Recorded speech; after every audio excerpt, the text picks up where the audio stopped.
श्रीराम जय राम जय जय राम। श्रीराम जय राम जय जय राम। श्रीराम जय राम जय जय राम।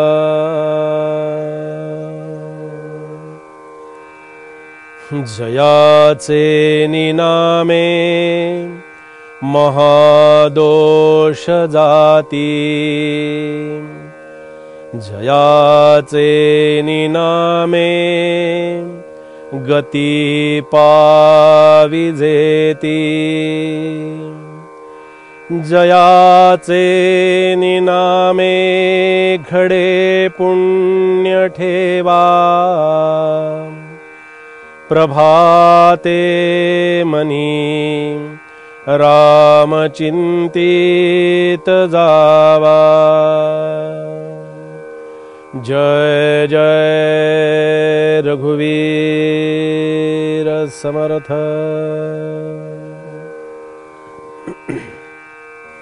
समर्थांच्या मनोबोधाचं चिंतन आपण करतो आहोत आणि ज्याची चिंतन करण्याची क्षमता आहे, जे चिंतन करू शकतं, अशा मनाची व्यवस्था या चिंतनासाठी समर्थांनी करून दिली। कारण चिंता आणि चिंतन या सर्व वेगवेगळ्या विषयांचं जे काही चिंतन आहे ते चिंतन मनामध्येच होऊ शकतं। चांगल्या गोष्टीचंही चिंतन मनच करणार आहे, वाईट गोष्टींचंही चिंतन मनच करणार आहे, संकल्पाचंही चिंतन मनच करणार आहे आणि विकल्पाचंही चिंतन मनच करणार आहे। पण मग संकल्पाची शक्ती जी आहे ना, ती संकल्पाची शक्ती वाढवायची आहे। संकल्प शक्ती आपण नेहमी एक पाहत असतो की वैदिक शास्त्रामध्ये संकल्प करण्याची प्रथा आहे आणि म्हणतात काही पूजेच्या वेळेला तुमच्या नावाचा गोत्राचा उच्चार करा आणि तो संकल्प करा। वेदशास्त्राच्या दृष्टीनं, वैदिक शास्त्राच्या दृष्टीनं ते अर्थपूर्ण आहे, ते योग्य आहे, ते बरोबर आहे। पण अध्यात्मशास्त्राच्या दृष्टीने एक माझं चिंतन असं आहे की या पारमार्थिक विषयांच्या मध्ये संकल्प असावा का आणि संकल्प करण्याची आवश्यकता असते का, असा एक सहज मनाला माझा प्रश्न विचारला तेव्हा माझ्याच मनाला मला आतून उत्तर दिलं की अध्यात्मशास्त्रामध्ये, परमार्थशास्त्रामध्ये तुला संकल्प करण्याची आवश्यकता नाही। का बरं? असं जर एखाद्याने विचारलं की का हो असं संकल्प तिकडे केला जातो, वैदिक शास्त्रामध्ये केला जातो आणि अध्यात्मशास्त्रामध्ये, परमार्थशास्त्रामध्ये संकल्प नाही, असं कशासाठी? मी आवश्यकता नाही असं म्हटलं। केला तर बिघडतो असं नाही, करू नये असंही म्हणत नाही, पण करण्याची आवश्यकता आहे का, करण्याची गरज आहे का, त्याचं कारण एक चिंतन म्हणून ठेवतो आपल्या समोर की मी जो संकल्प करणार तो कशाच्या आधारावर करणार हो? मी माझ्या मनाच्या आधाराने संकल्प करणार, माझ्या बुद्धीच्या आधारावरती संकल्प करणार, माझ्या चित्ताच्या आधारावरती मी संकल्प करणार। कारण तो संकल्प करणारा कोण असतो? मी स्वतः असतो। इथे समर्थांनी असं म्हटलं की असा संकल्प मनामध्ये निर्माण होण्यासाठी काय करावं लागेल? तर त्याच्यासाठी नामबळे देही असोनी मुक्त, शांती क्षमा चित्त हरिभजने। फार सुंदर मुक्ताबाईंचं चिंतन आहे। ते असं म्हणतात की दयाधरा चित्ती सर्वभूती करुणा, निरंतर वासना हरिरूपी,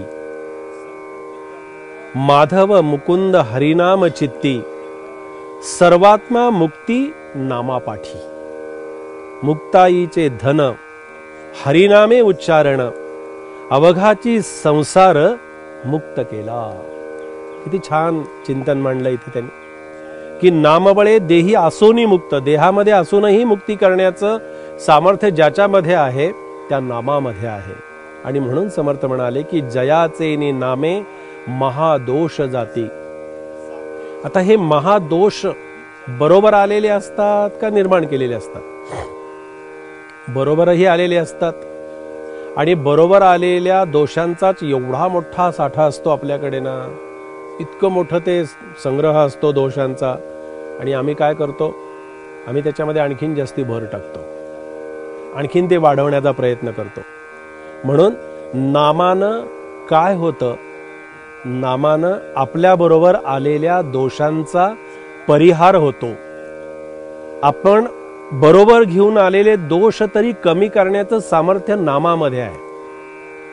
पण त्याच्या पुढे जाऊन आपण जर जन्माला येऊनही दोषाचा मोठा आपल्याजवळ साठा असूनही पुन्हा त्या दोषामध्ये जर आपण भर टाकत असू तर तिथे नामही काही करणार नाही.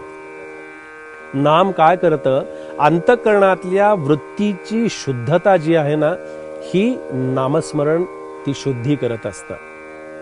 आणि शुद्ध अंतःकरणामध्ये दोष करण्याची इच्छा निर्माण होत नाही.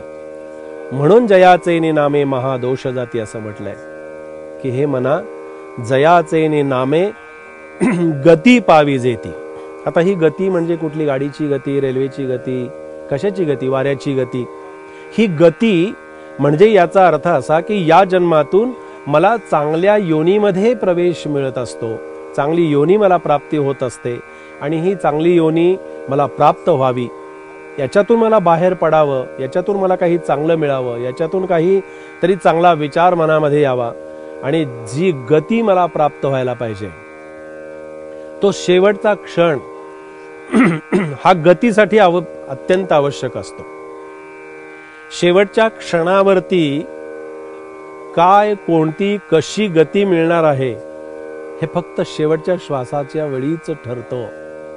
आधी ठरवून त्याचा काहीही उपयोग होत नाही.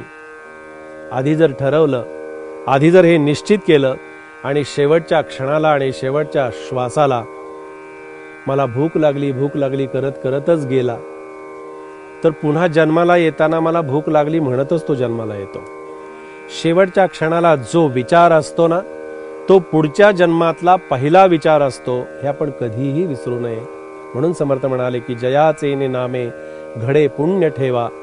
हा पुण्य ठेवा याच्याबद्दल वेगवेगळ्या संकल्पना आहेत, वेगवेगळे विचार आहेत, वेगवेगळ्या धारणा आहेत, आणि तो पुण्य ठेवा हा सर्वार्थानं रामचिंतनाचाच असावा, रामाच्या स्मरणाचा असावा. राम मला मिळाला ना की सगळं मला मिळालं, त्याच्यासाठी वेगळं पुण्य मी करण्याची काही आवश्यकता असत नाही. रामाचं चिंतन हाच माझा पुण्याईचा खरा ठेवा असतो, आणि त्याच्यासाठी समर्थ म्हणतात प्रभाते मनी राम चिंतित जावा. हे रामाचं चिंतन तू प्रभातीच्या वेळी कर, असाच समर्थांचा समर्थ उपदेश आज आपण इथे श्रवण केलेला आहे. जय जय रघुवीर समर्थ.